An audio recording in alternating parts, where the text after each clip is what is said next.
Hi there. Thanks for tuning in to episode 4 of the SMB Labs podcast presented by 910 West. We experiment with small business so you don't have to. Today's guest is Darren Patoni. And now, here's your host, Jasmine Holmes. This week, we are talking with an expert in cybersecurity. Cybersecurity is a big topic, covers a lot of facets, and I think can seem a little overwhelming to smaller businesses, especially because there are so many different elements and so many different pieces it's hard to get your hands around. We're going to talk about some very specific items today, particularly for businesses located in Arizona, due to some changes in our state that make this even more of an issue for us. And I'm going to turn it over to our expert, Darren Patoni with the IT Workshop, to introduce himself, and then we'll dive in. Well, good afternoon, Jasmine, and anybody listening. Thanks so much for having me on today. I'm Darren Patoni, founder and CEO of the IT Workshop.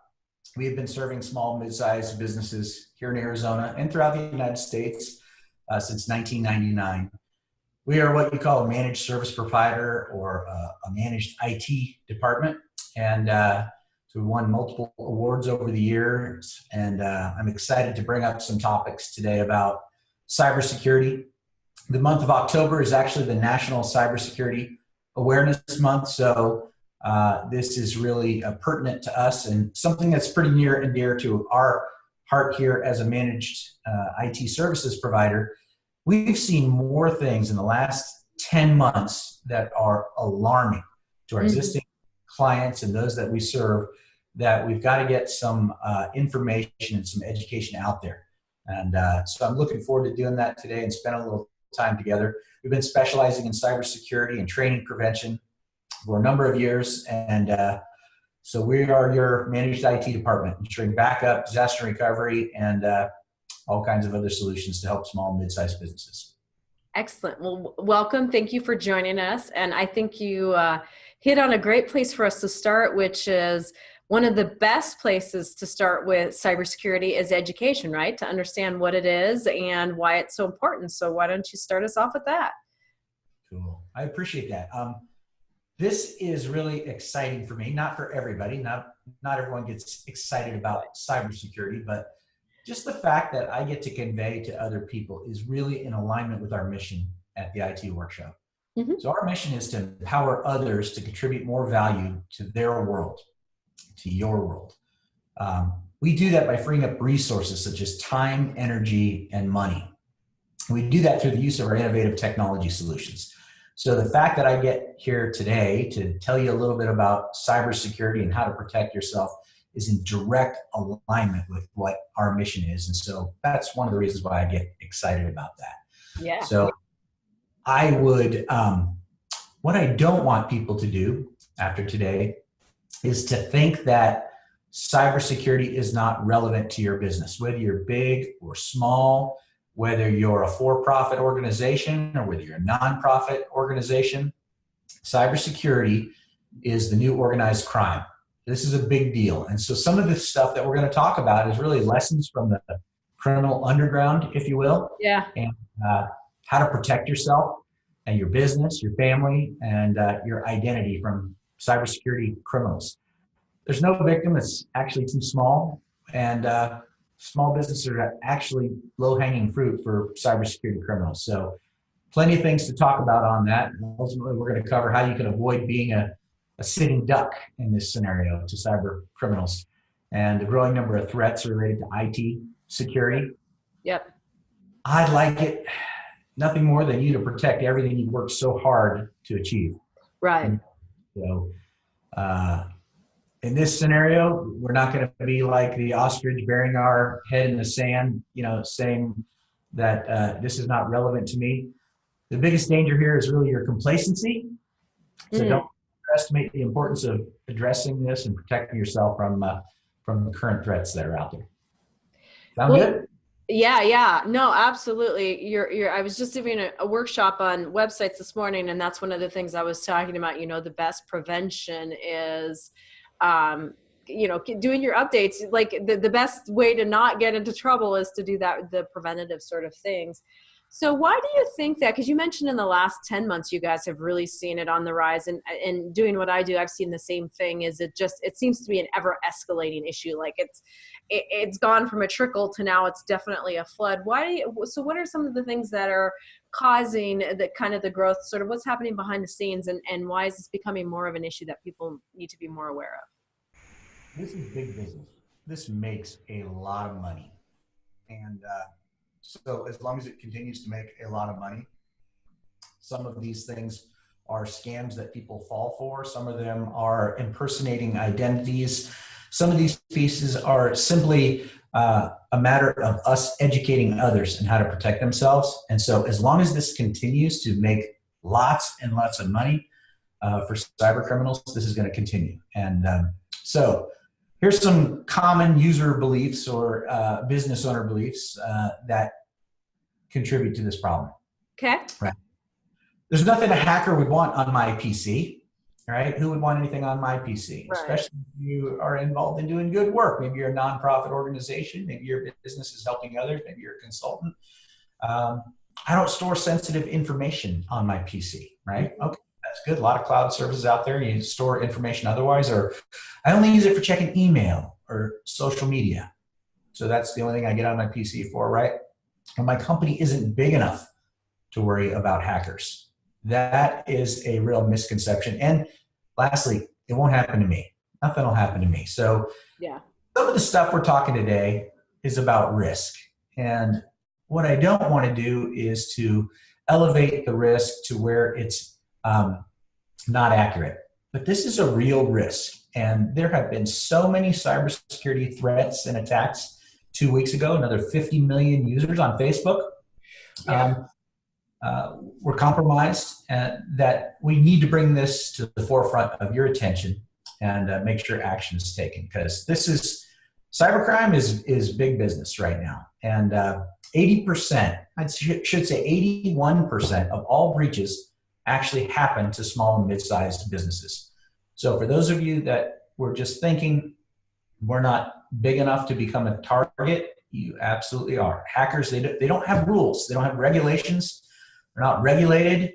They don't have to meet compliance concerns like HIPAA or high-tech, PCI, any of that stuff. The rules are out the door for them. And so they'd like nothing more than to compromise, your identity.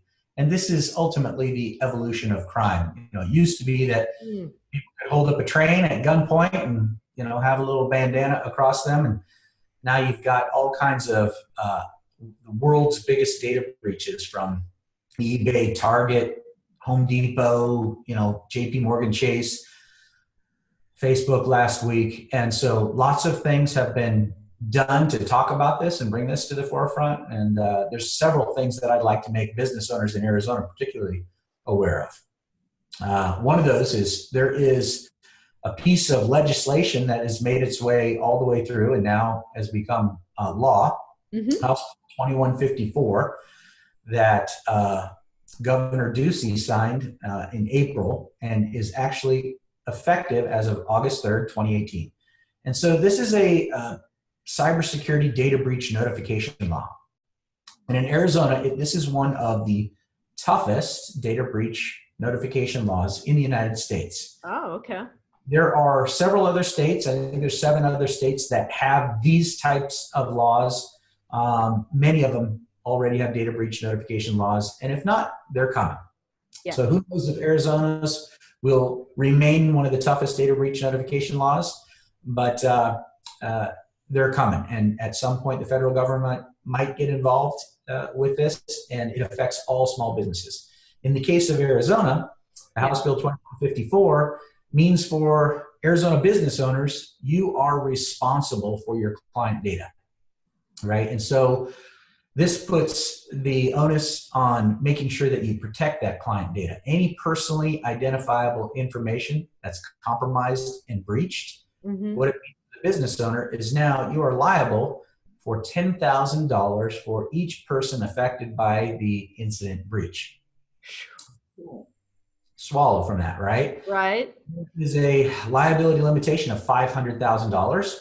So the good news is there is a limitation on this for business owners. The bad news is $500,000 will wipe most small business owners out unless you have some really, really good cybersecurity liability insurance. And most of those policies are not very good right now.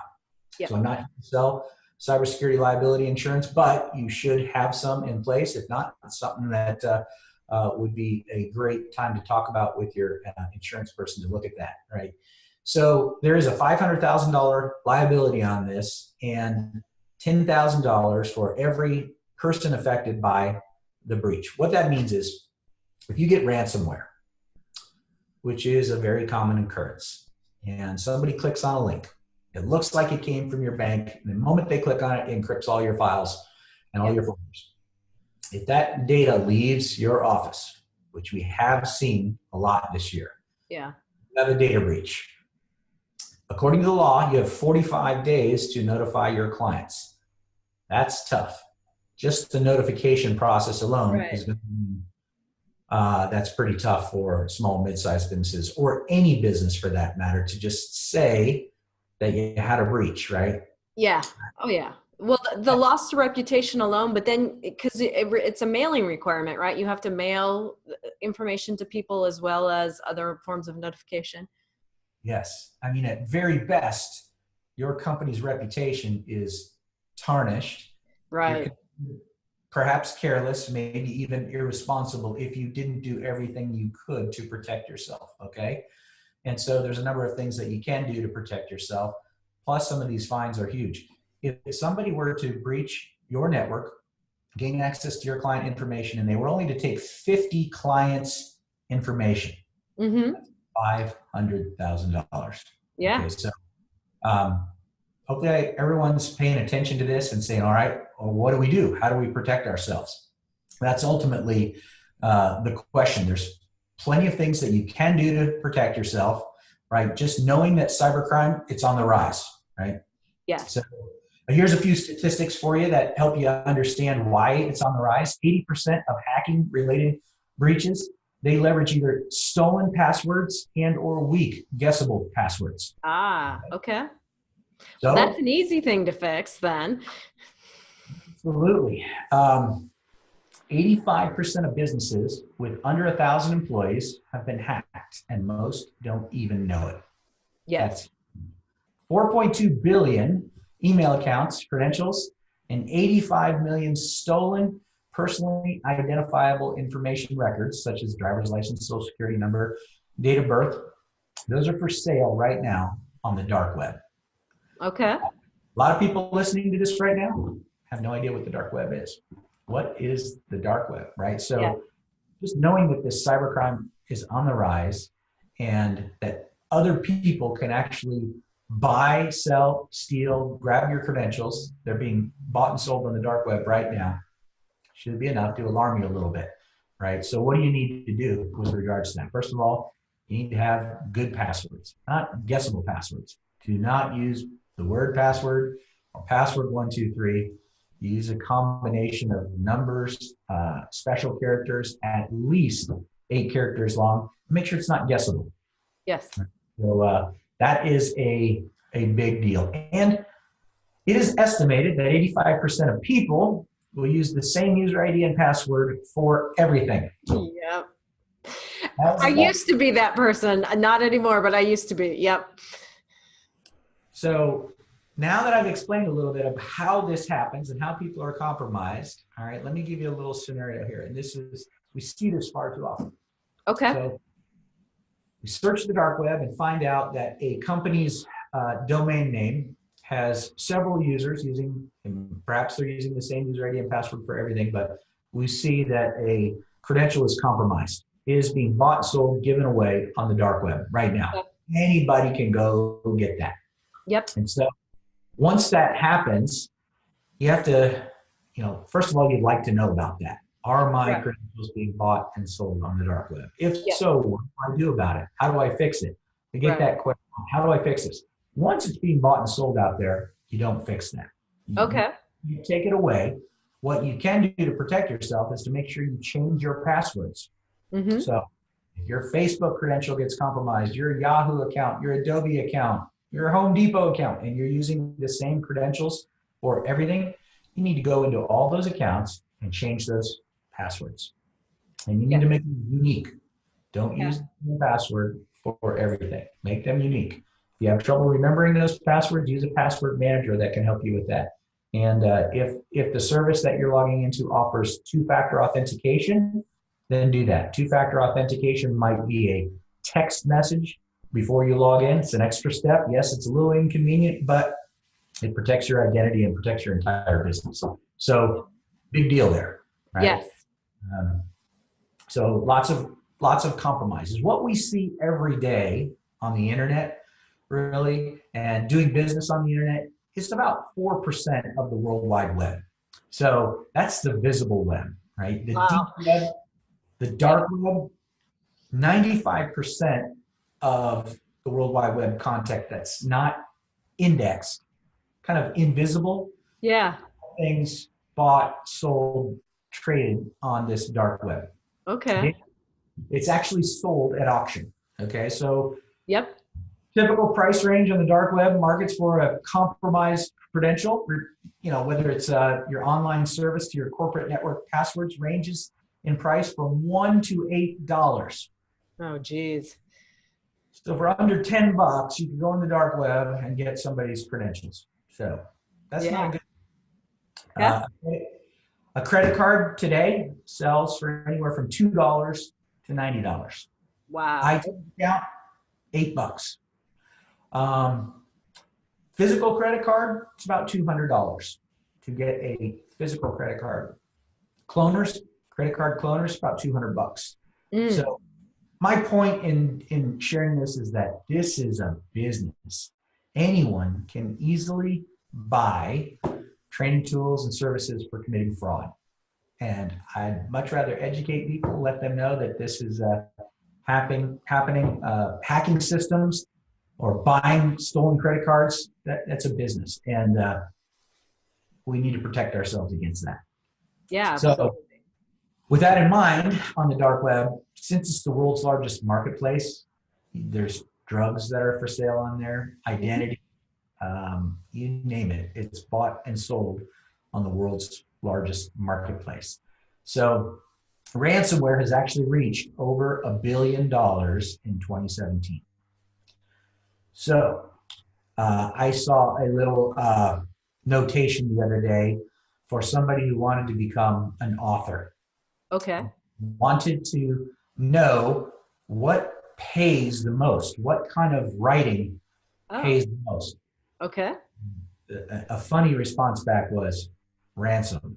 Ransomware pays the most. So if you're an aspiring author, let's stay away from the ransomware, but it is true. It does pay a lot of money. There's a lot of bogus applications out there that are intentionally designed to do malicious, harm and intend to take money from you. So you have to protect yourself, right? You can't expect the government to do it. Even today, there's only 7,000 Secret Service agents that are in place and FBI to respond to things like this. So there's not people to actually respond and get the information back when an identity is stolen, when credentials are stolen. So here's 4 things that you can do right now to your organization and how you can stop those things. So the number one threat, if you're a business owner, isn't necessarily your firewall, although you need to have a good firewall. It isn't necessarily your antivirus, although antivirus is extremely important.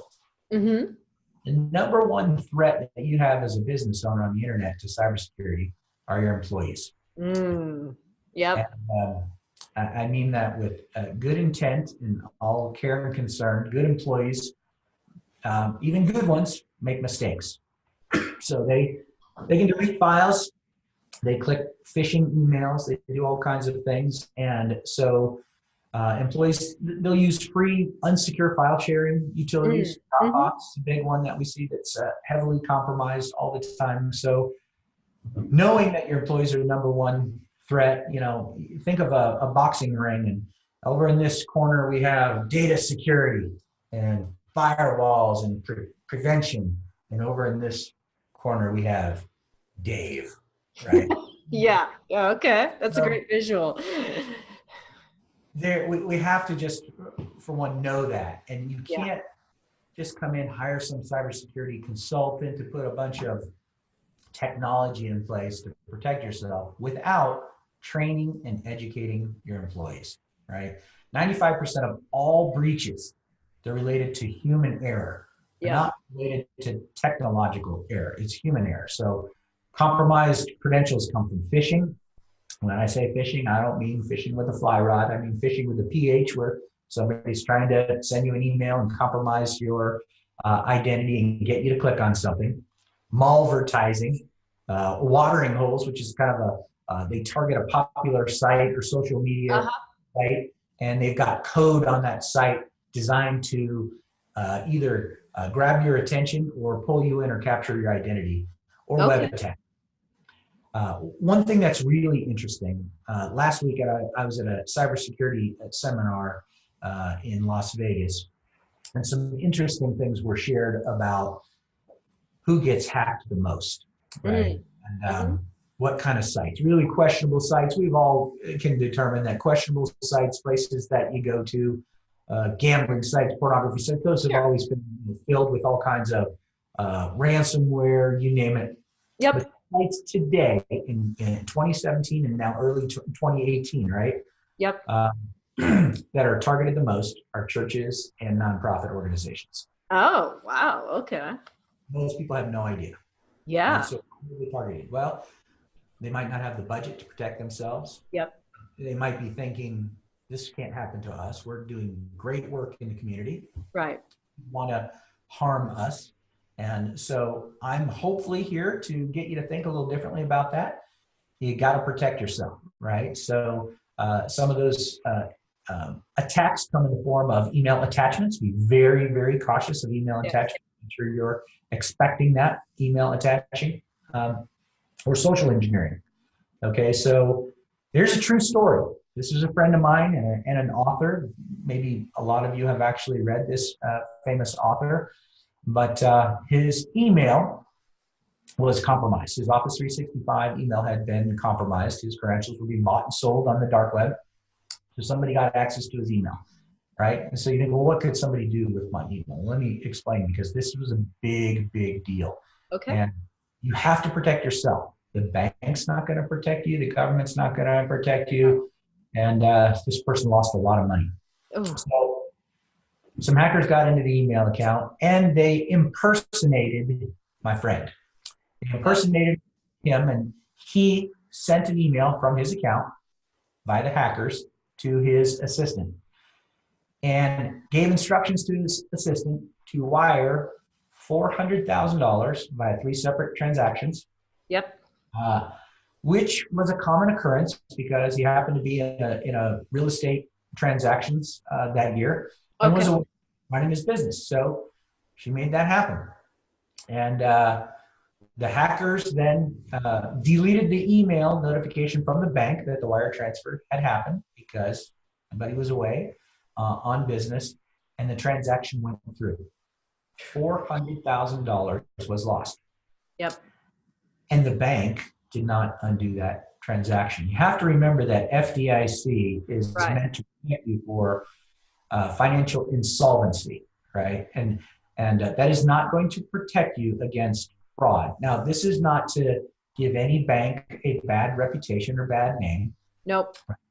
Banks do have lots of things that you could do to make sure that this doesn't happen to you. They have 2-factor authentication. Some of them have voice prompts where it's like a digital voice fingerprint for you, or instructions. But the big deal, and the reason why I share that is, you need to make sure that you have some internal communication and policy so that if your office administrator, your assistant, your office manager, or somebody internally were to receive an email from you as the business owner, as the stakeholder, would they follow those instructions and actually do it? If so, without a policy and procedure in place, you are not going to get that money back. So that right there is worth the price of admission that you paid to get in and have this podcast show on your. And I've heard that advice actually given by several bankers, and even in the mortgage world, because the wire fraud is becoming such an issue. Is before you do any wire transaction, and that would be something you would have in your policies, pick up the phone and call the person and verify before doing anything, because that is a growing concern, and it's almost impossible to get the money back once it's gone. So even if the bank was going to do something about it, there's just really no way to get it in most cases. Yep. So this happens a lot. It happens a lot in the mortgage industry where they do lots of wire transactions. And so big ones, small ones, you name it, this happens a lot. So be aware of that. This is a true story. I actually shared with one of our clients this story, and I wanted to get them to take action because, a lot of times business accounts at banks don't offer the same kind of protection that personal accounts have. Right. Yep. If you don't believe me, go ask your bank. Right? Go ask them. No, it's true. And banks do have a lot of protection, but you have to enable that protection and become aware of it. And fraud, if you authorize that transaction, or if it seems like it was authorized, is not one of them. So as I did this with one of my clients, he forwarded the email to his banker. It says, "What kind of protection do we have?" And the banker responded back, and this is from a very large bank. I won't use their name, but shame on them. The banker replied back and said that I, as a service provider, was spreading fear, uncertainty, and doubt in order to sell something. Huh. I was just a little caught off guard with that. And so I shared a true story of what happened to a friend of mine. And so by all means, this is not wanting to spread fear and uncertainty. I just want you to take action so this never happens to you. All right. Right.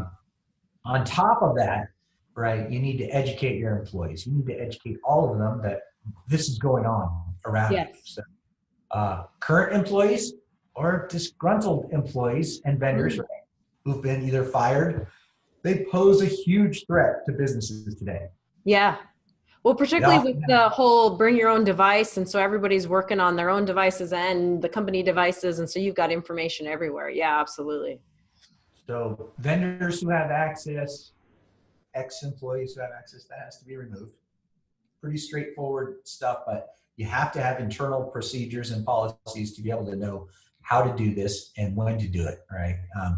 Number two, right? Number one is your employees. Number two, malware. Okay. Big deal. And that's not taking a trip to the mall and looking around the stores. Malware, something gets installed on your PC that you didn't want there, and it's designed to either pull information, extract information, and there are 1 million new malware threats every day being produced. Right? Yep. So that information on the numbers comes from Trend Micro. And so you have to do some things to protect yourself against malware. So, and PCs and Macs get malware. I'm pretty savvy, and I got malware on my computer last year. I'm on a Mac. And fortunately, my husband's in IT, so he was able to help me clean it off very quickly. But yeah, it does. It happens. It happens. I had the unfortunate experience, and it doesn't matter if it's Mac or PC, but I happened to be in the Apple store one day purchasing a new computer, and the young 17-year-old guy who was selling me a MacBook Pro said, "And you don't have to worry because Macs don't get viruses." That was true 15 years ago, but not anymore. Yes, 15. I think it was 20 years ago now that a little bit more, somewhere in the 90s, that Apple had an advertisement that said, "And Macs don't get PC viruses." Well, right. Yes, Macs don't get PC viruses. But I assure you, Macs do get viruses, they get malware, and they get ransomware. They might not be as big of a target as the PC market. Absolutely have to protect yourself, and don't take the advice that I had gotten from the Apple Store person. I think he probably got reprimanded from his manager after that because I gave him a little education, and hopefully he is giving that information along the way. Yes.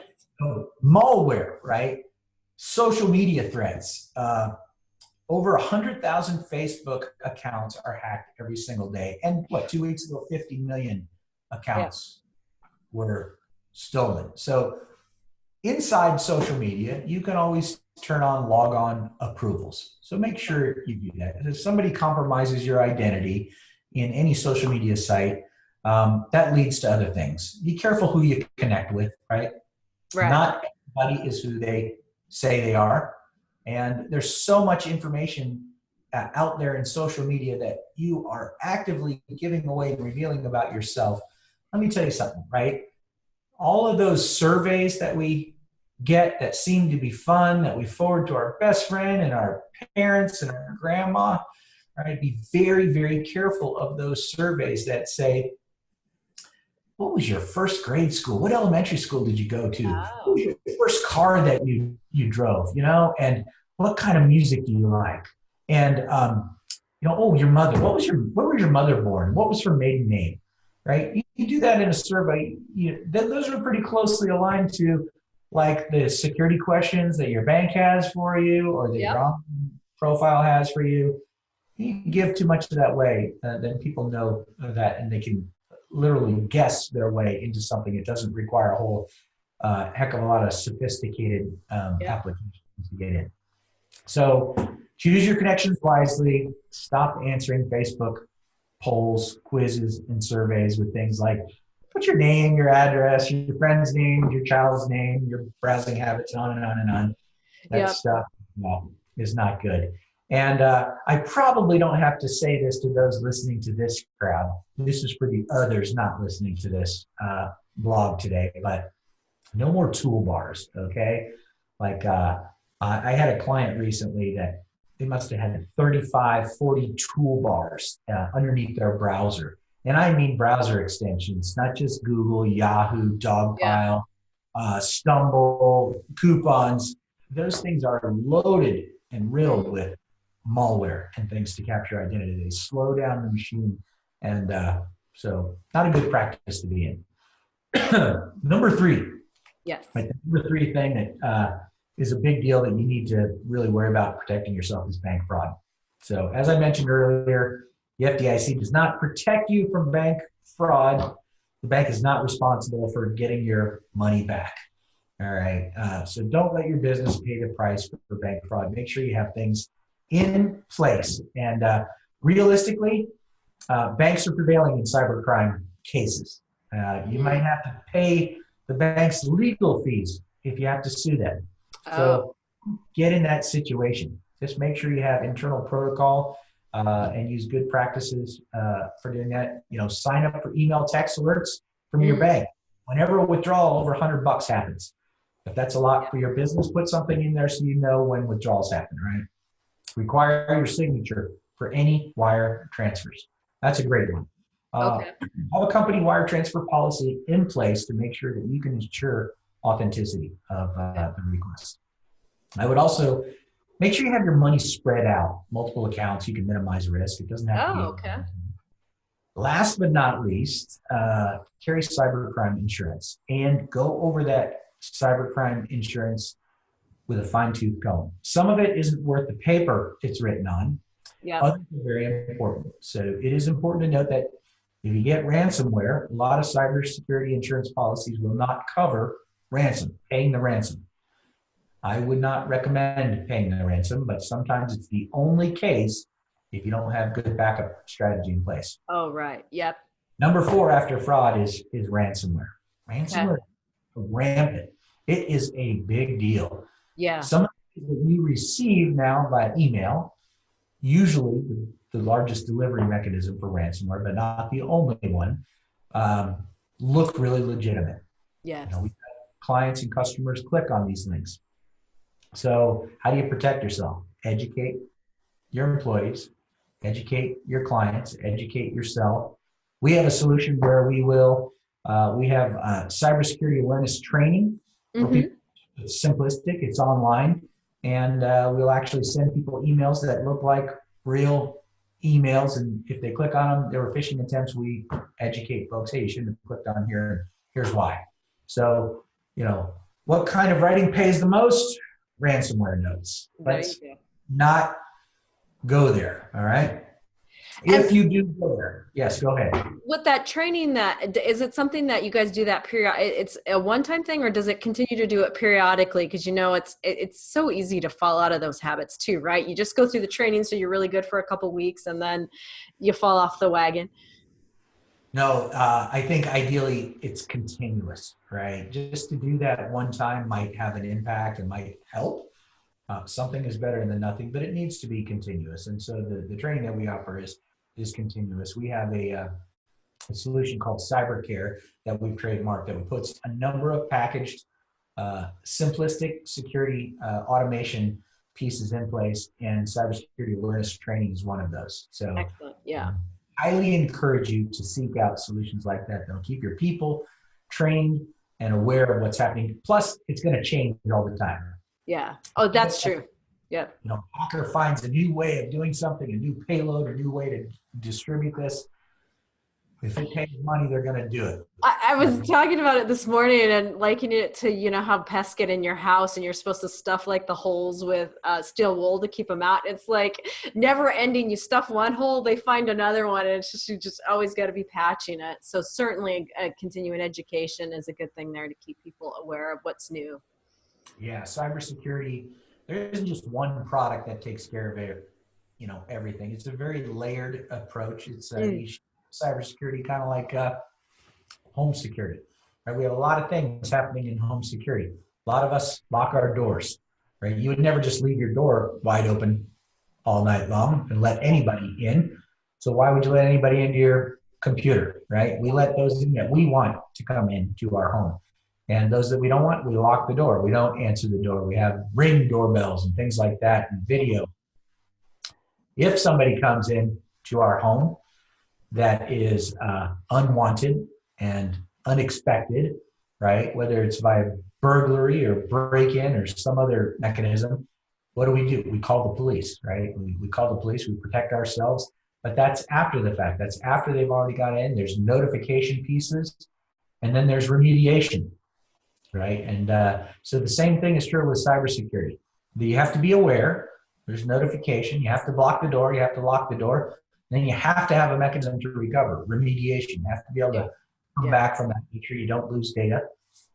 Recently, I think this was about 4 months ago, Atlanta spent $2.6 million to recover from a ransomware scare. And I think that dollar amount continues to go up because the city got affected by ransomware. Yep. And the ransomware folks demanded $52,000. Yeah. They didn't pay. Uh-oh. Get back their data. And all they were doing was recovering systems. And so far that tally is up to at least $2.6 million. Gotcha. It's estimated to be well over $10 million at this point because my information is a little outdated and that continues to grow. So big cities can be hit with that. Yeah. So ransomware is considered a data breach, data leaks.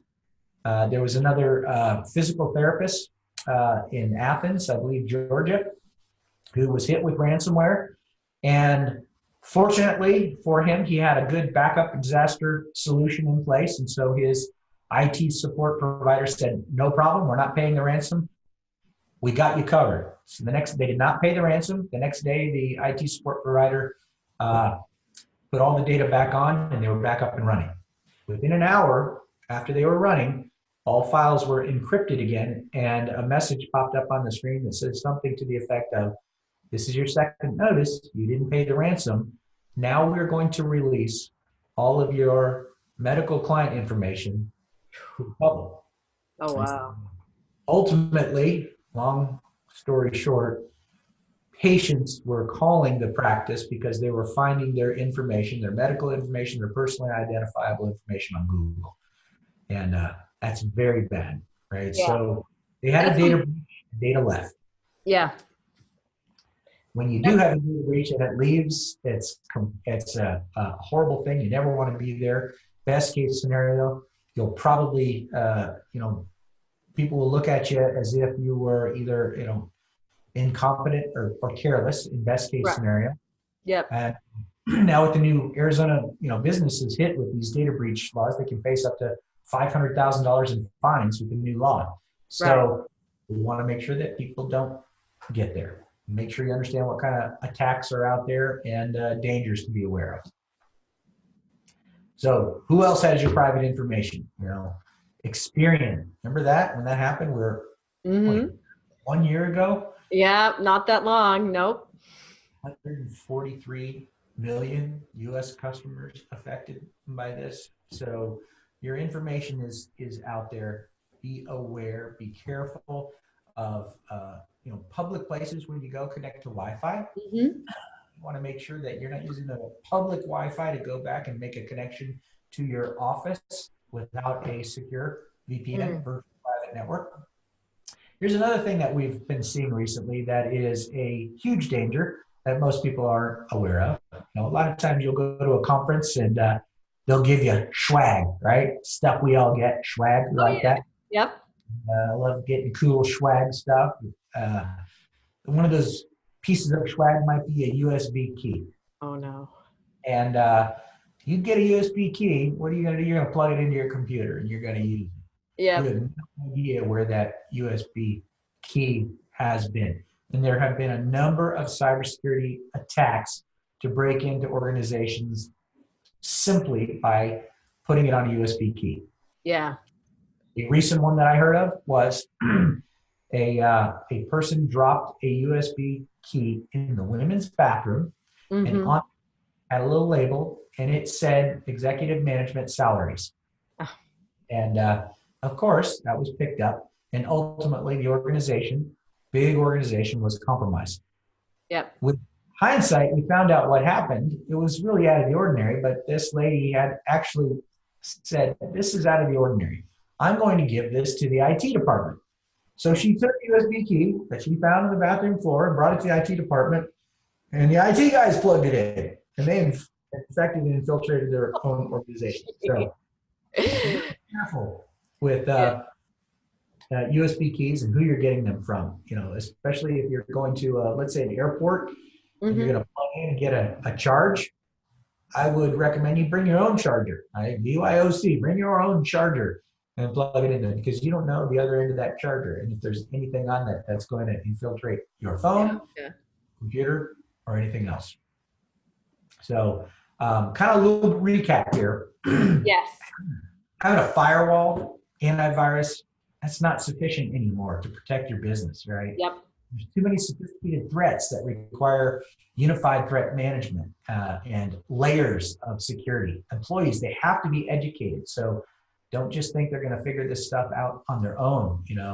How can you spot a phishing email? How do you know? There's plenty of different ways that you can determine what a phishing email looks like. First of all, if it's got a link in that email, you should hold your cursor over that link. And if that link is not looking like it came from where it is, that's a bad link. A lot of times you look very closely, because if the link says it came from Microsoft, and when you're looking closely, it said Microsofts, plural. Some of these cyber criminals are getting smarter with the domains and the emails that they use to send out. It's not so easy anymore to just spot, oh, look, that domain came from Russia or China. Not so much. It's very sophisticated. I always go and type, so if it's Microsoft, I'd go into my browser and do it manually, because it's so hard to tell those fake links in an email anymore, because they have gotten so good. And then the spoof sites themselves look so realistic. It's just, unless you really know what you're looking for, it's hard to tell that it's not real. Yes. And for those of you who've ever gotten a call from somebody who claimed to be Microsoft, that they saw a compromise and they're going to help you and they're going to get on your computer remotely, they don't do that, okay? Microsoft just doesn't call you out of the blue to say that you've been compromised. So be aware of this. That is a hacker's attempt to take over your machine, install maliciousware on it, and for them to get some money out of it too, because they want your credit card to help you remove the malware that they're going to install on your machine. Exactly.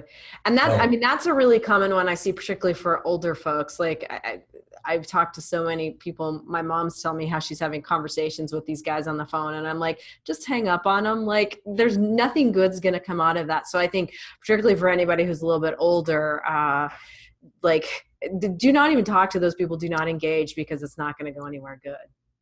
Yeah. And you need to maintain professional grade backup, right? And we didn't talk too much about that, but you have to have a backup. If somebody were to click on a link in your company and you got ransomware. Could you recover?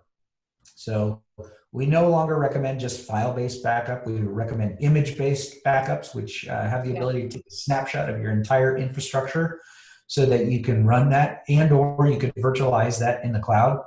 Gotcha. If that sounds like I just talked about a bunch of gibberish there and acronyms, I'm sorry.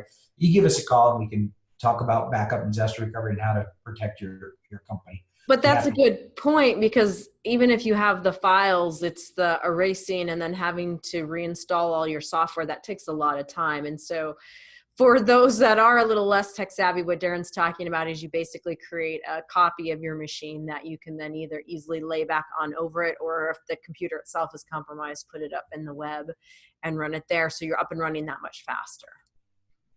Exactly. So well, when Atlanta got affected with ransomware and decided not to pay the ransomware because they could recover, right? Mm-hmm. The amount of time, energy, and money it took to recover is in the millions of dollars. And so if you have an image-based backup, if they would have had just one of our image-based backup solutions in place, we would have recovered from that and saved tens of millions of dollars. So make sure you have a great backup in place that you can recover from in any scenario. A good backup scenario, if you have a server on premise, will have some type of device on premise, and it will securely synchronize that data offsite with the cloud. Yes. Automatically. So if something happens, God forbid, you get ransomware, you can recover from it. If you have some kind of catastrophe, we don't have a lot of those here in Arizona, but if you get a windstorm and it blows down a palm tree and knocks down your power and you need to recover and run from the, you could. Yeah. You could absolutely do that with the backup disaster recovery solution. I would also highly recommend that you have some kind of ongoing monitoring and maintenance program, to keep your security systems up to date, whether it's firewalls, software patches, backups, et cetera. Those kind of things, it's no longer set it and forget it. We've never been hit before, we're not a target. You have to manage and you have to maintain that stuff. And if you don't have anybody, I would love to talk to you about that. That's one of the things that we do. But if it's not the IT workshop, make sure you have somebody that you trust that is looking after your best interest, and make sure that those things are always happening and your best interests are being met. Okay. So if some of the things that I've said have resonated, with you, as a quick recap, your kind of security computing checklist, educate your staff and friends, family. Make sure you have devices managed. Make sure you have disaster recovery, business continuity, backup disaster recovery solution. Firewall and content filtering are absolutely imperative today. Compliance and physical security. And hire a managed service provider who can do all those patches and those securities and those updates for you. If you would like to have me send you this security checklist, I would be happy to do that. Here's how you can engage with us in a simplistic manner. You can send a text message. I'm going to give you the number to send that to, and then afterwards, when we're wrapping up, I'll send it again. And I'm going to do two things for you. I'm going to give you the opportunity to see this checklist of things that you should have in your own business so that you can apply them on your own if you'd like to. And then lastly, if you'd like us to do a free dark web search or scan on your domain, your company's domain, I would be happy to do that for you. No obligation. Nobody's going to come hard pressed and sell you or anything like that. You may get some security tips from us in the future by email, because when you do that, we'd love to provide those. Yeah. Send a text message to 95577 and type the word in there, cybersecurity, one word. And make sure there's no spaces in there. If you just say, hey, Siri, type this, she's going to put a space in there or misspell it. So again, send the text message to 95577 and just put the one word cybersecurity in there. What it'll do is it's going to send you a message saying thank you for signing up for our solution. What's your name? And then it's going to say, if you give us your domain name, your email address, we'll run a free dark web search and scan for you and send you the results. When we send you the results, I'm not just going to send that over standard email. It'll be over an encrypted email. That way, if there are passwords and things in there, and when we send those, it won't be the complete full password, but that information is already out there on the dark web. Yeah. So not something we fix. but it's something that you could take action on immediately, and it costs zero. So I'd be happy to do that for you. I hope today was worth the price of admission, certainly, and I hope you're aware of the new House bill law, right? And don't think that that doesn't apply to you. You got to take action on this. If some of this sounds scary, my apologies for sounding scary. I'd love to move you to action to just protect yourself. Absolutely. No, I think it was great education. You did an excellent job. Thank you so much of giving us some specific examples and really helping to understand what the issue is, and some great tips of what we can be doing and understanding and how we can implement ways to protect ourselves. So all really great information. And Darren, we always like to close our show with one last question, which is, as we're talking to all these really amazing business owners and learning about your expertise, how do you stay passionate about your business? So what inspires you every day? Oh, I tell you what, keeping up on cybersecurity threats and stuff like that sometimes keeps me up at night. But what I'm really passionate about is helping and serving others. It's in alignment with our mission, right? I want to empower others so that they can contribute more value to their world.